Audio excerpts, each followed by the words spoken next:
Poco. E comunque, meno male, allora, all'estero, sono telefoni che non ti riesci a comunicare. Comunque loro, in qualsiasi caso, non avevano fatto il GND, perché sennò... Come? No, non l'avevano fatto. Io mi dormo i miei sonni tranquilla, la mattina dopo, molto efficienti questi dell'albergo, mi prenotano il taxi, dicono esattamente la porta di uscita, come qui da noi a Venezia che ci sono le guardie, no? Che controllano la porta di uscita, che poi non puoi più rientrare. Poco prima di imboccare la porta di uscita c'erano le toilette e quasi quasi, vedi, sagra della Pagnotta Pasquale, ecco qua, quasi quasi, era anche colpa nostra.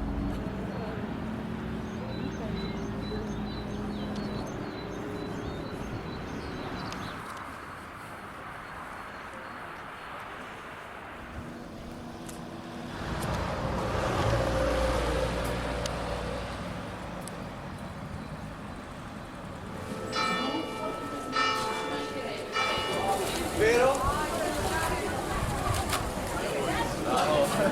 Ciao.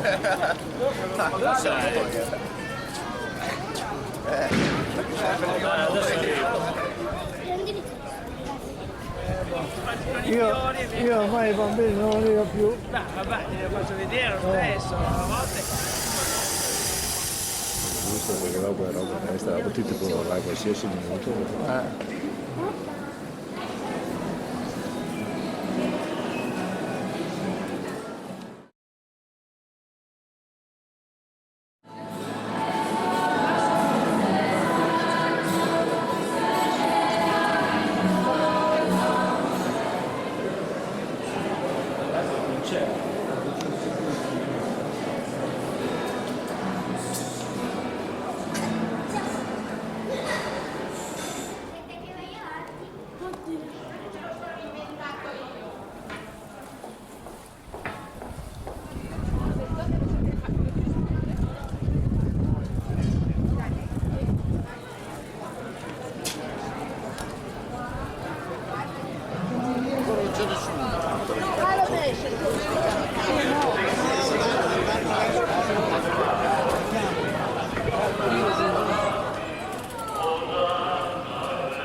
Noi non avremmo piacere.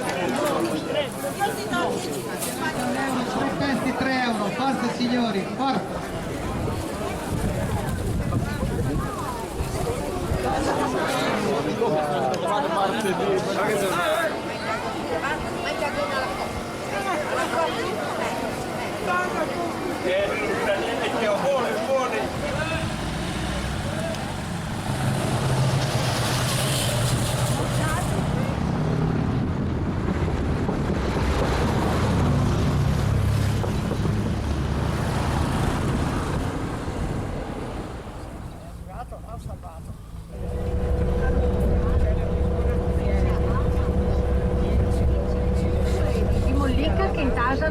Un imbuto fa il conto, ecco, e quindi tu puoi buttare giù acqua finché vuoi, però è la cupola della Basilica di Santa Maria degli Angeli, guardano San Francesco, vedete tutte quelle arcate lì, ecco, sorreggono tutto il complesso. Ecco qui la Basilica di Santa Maria degli Angeli, con tutto questo bel parco intorno, guardate, è veramente bella, anche fuori, e dentro lo stesso, è stata costruita.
Quanto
costava?